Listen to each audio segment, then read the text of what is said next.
2001, a 43-year-old woman slipped out the back door of a psychiatric hospital in North Bay, Ontario, and vanished without a trace. It was the 10th time she attempted to escape, and this time she succeeded. She knew she wanted to get back home, and she pointed. She'd say, "Oh, I need to go back north. I need to go home." But Dawn Carice never made it home. And 20 years later, tips like this are surfacing. Could this be her? Share with me what makes you think that might be Dawn? Her appearance, her face, her story. Ellen White is a former private investigator, and with her podcast, Whereabouts Unknown, she's casting a spotlight on missing people in Canada. Dawn Carice is one of them. Former private investigator turned podcaster Ellen White has cracked open the cases of missing people across this country. One of them is Dawn Carice, a patient at the North Bay Psychiatric Hospital who vanished nearly 2 decades ago. Police found no trace, no explanation, and no body. But 20 years later, Ellen is uncovering more clues. Could Dawn still be out there? W5 investigative correspondent Molly Thomas joins us now live tonight with more on her special, Dawn, the Running Bear. It airs Saturday night at 7 p.m. on CTV News. Molly, good to see you tonight. Tell us more about Dawn and who she was and how did she disappear? Yeah, Dawn was a 43-year-old young mom of 3. Was having that kind of great life as a family life early on in Northern Ontario for people that know Kirkland Lake. And then all of a sudden one day she's cooking and she collapses. And she has a blood clot that turns into a brain injury. And so this brain injury causes massive problems with her memory. And think about, as a mom, you're responsible for kids, right? She would forget to turn off the stove. She would forget to lock the door.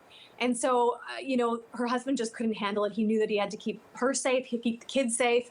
And so he made that heart-wrenching decision to put her into the North Bay Psychiatric Hospital where he thought she would be protected.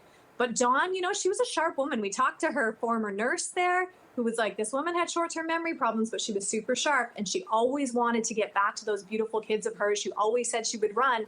And she ran 9 times, ladies. She ran 9 times. The 10th time she got away, there's been absolutely no trace. Okay, so why is this former private investigator, who's also doing a podcast, doing all of this work? How has she pumped new leads into Dawn's life? I'm so interested in that little video clip that we saw, that grainy cell phone video of someone looks like they're scraping a car in a winter coat. What's that all about? What are these new leads? So Ellen is doing this all volunteer. Like, she is doing everything of her own free time and her money.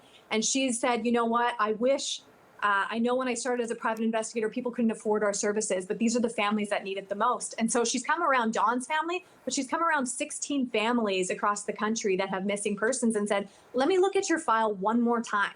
And she's picking up all kinds of leads. So, she's finding out new information from dispelling police reports sometimes from 20 years ago, getting new tipsters to call in. And then she puts this podcast out there and just the tips keep flying in. So you saw that video of that woman. That one was dispelled. They had to rule it out, but it took, you have to follow every single lead. And so she works kind of in tandem with the North Bay Police because she passes on these leads to cases that, they've had nothing to go on for years. So it's very, very interesting. You mentioned Ellen working with these 16 families, Molly, but do we know how many people are actually missing across the country? Yeah, we're talking about 70,000 people that go missing every single year. So that's a large number, but you have to keep in mind the majority of those people are found, quite quickly. 24 hours, 48 hours is so critical when someone goes missing.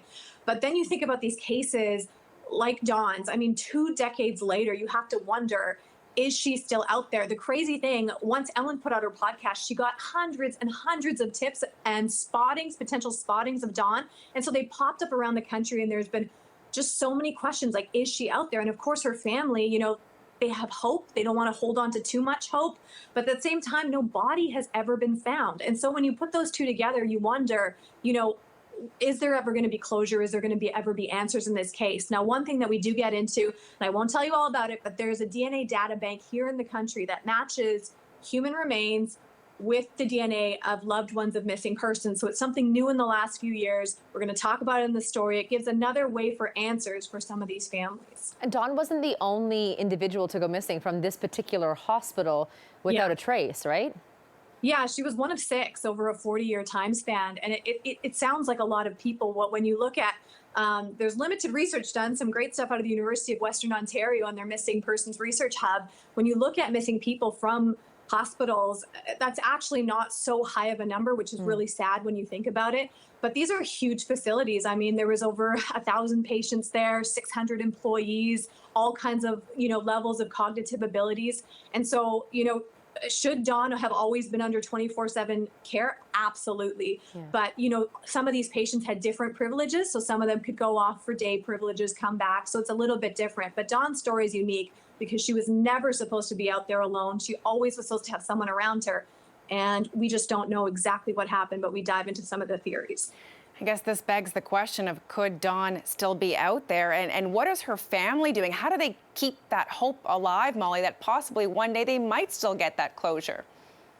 I know. Their daughter, Sandra, is asking her, if you go to the mall, are you always looking, at people's faces? Are you always wondering if someone's around the corner? And it's hard. She said it's nerve-wracking because every single time there's a new tip, every single time there's a new lead, her heart rises, right? I mean, but you don't want to get too hopeful because you've been disappointed for the last 20 years. But she's so grateful to Ellen because Ellen has found things, even about the way her mom left that facility, even about the people that she knew at that facility that police were never able to uncover in those first couple of years. And so as a young girl, I mean, her daughter Sandra was 15 when she disappeared. Imagine that, being a young girl at that time and losing your mom. And, now she has a little bit more answers. Okay, this is the time my mom disappeared. This is the way she disappeared. Okay, what are the ways, what could have happened? Did she hitchhike? Was she on the highway? I should let you ladies know, for people that know the North Bay, it's literally the 4 corners of Canada. You can get on that Trans-Canada Highway right beside that hospital. And so if she did hitchhike, she could literally be anywhere in the country. Wow.